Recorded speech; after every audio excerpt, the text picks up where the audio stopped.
Assalamualaikum warahmatullahi wabarakatuh. Salam lestari, salam konservasi. Sahabat Bayozon, dalam video ini kita akan bahas mengenai bentuk-bentuk akar khusus, di mana dalam pembahasan ini artinya ada akar yang memiliki karakter yang tidak seiring dengan karakter umum dari akar atau tidak sama dengan akar-akar pada umumnya. Yang pertama, ada akar udara atau akar gantung atau radix aerus. Misalnya ini pada beringin atau Ficus benjamina. Kemudian ada akar penghisap atau haustorium. Misalnya ini pada benalu. Kemudian juga pada endak-endak cacing. Kemudian yang ketiga ada akar pelekat.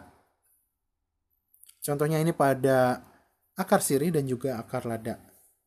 Jadi yang pertama kita bahas 3 akar terlebih dahulu. Di mana untuk akar udara atau akar gantung itu posisinya tidak berada di dalam tanah. Jadi posisinya itu berada di atas permukaan tanah, bahkan mungkin jauh dari tanah. Tapi kita bisa lihat dan kita pastikan bahwa itu adalah akar.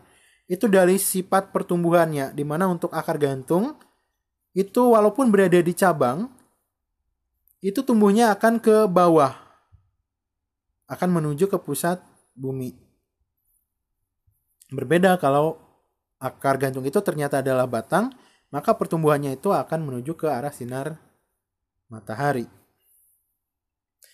Kemudian yang selanjutnya untuk akar penghisap, di mana akar penghisap itu tadi memiliki, atau untuk akar biasa itu memiliki kalipter di bagian ujung, karena nanti untuk merobos ke dalam tanah. Berbeda dengan akar penghisap ini, di mana untuk akar penghisap ini menempelnya pada tumbuhan lain. Jadi dia tidak menempel pada tanah, tapi menempel pada bagian batang atau bagian lain dari tumbuhan.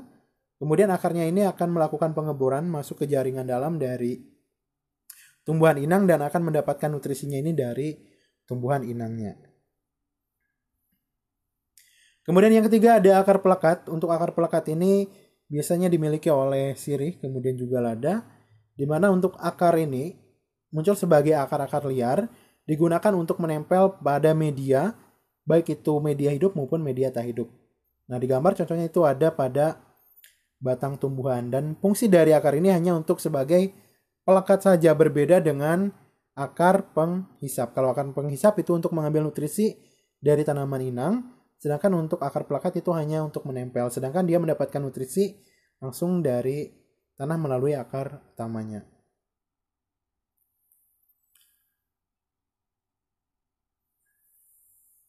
Kemudian yang selanjutnya ada akar pembelit. Contohnya pada panili, kemudian ada akar nafas atau pneumatofora, misalnya contohnya pada bogem, kemudian juga pada apisena atau kayu pak api. Kemudian yang selanjutnya ada akar tunjang, misalnya pada bakau dan juga pandan. Kemudian yang selanjutnya ada akar lutut, misalnya pada pohon tanjang. Dan ada akar banir, misalnya kenari atau pada sukun. Terus yang tadi kita lihat ini pada kapuk randu. Nah, ini akar pembelit pada panili. Jadi ini lebih panjang daripada akar pelekat pada sirih atau lada, sehingga nanti akar ini yang akan membelit media. Contoh di sini adalah pada batang. Dia seperti memeluk batang untuk sandaran dari pohon panili ini. Kemudian yang selanjutnya akar napas, ini bisa dilihat pada bogem, kemudian juga pada apisena atau kayu api,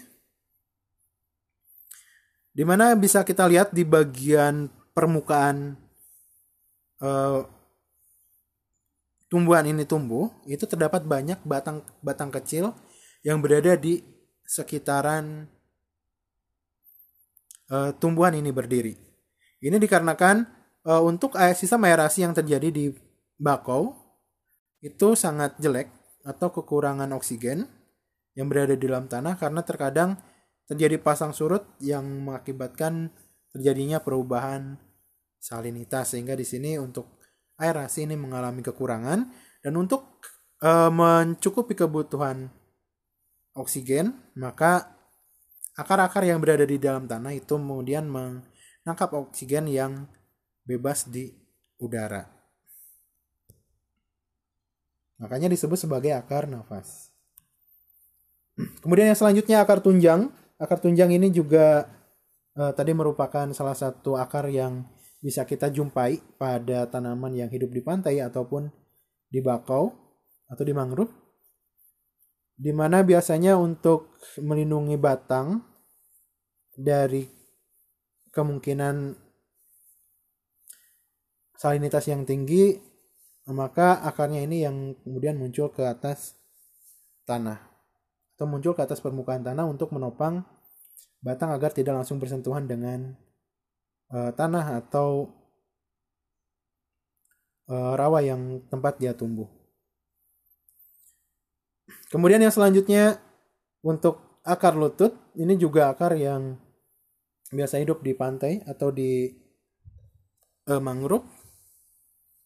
Dimana untuk akar ini kita lihat dia masuk ke dalam tanah, kemudian ada bagian akar yang muncul ke permukaan, kemudian masuk lagi ke dalam tanah. Jadi seolah-olah kalau kita lihat itu seperti orang yang sedang berbaring, kemudian lututnya ditekuk, dan seterusnya seperti itu. Sehingga disebut sebagai akar lutut. Fungsinya kurang lebih sama seperti akar napas dan juga akar tunjang. Kemudian yang terakhir ini adalah akar banir. Akar banir ini berperan untuk penguatan, di mana untuk tumbuhan yang memiliki akar banir biasa memiliki usia yang cukup panjang. Kemudian tubuhnya yang memiliki ukuran yang cukup besar sehingga diperlukan kekuatan lebih dibanding dengan tumbuhan lain. Nah, kalau untuk papan banir, untuk akar banir ini bentuknya seperti papan. Jadi muncul ke atas permukaan tanah, kemudian akarnya ini memipih mirip seperti papan sehingga disebut sebagai akar papan atau akar banir. Oke, ini adalah bagian ketiga dari morfologi akar. Kita cukupkan. Assalamualaikum warahmatullahi wabarakatuh. Salam lestari, salam konservasi.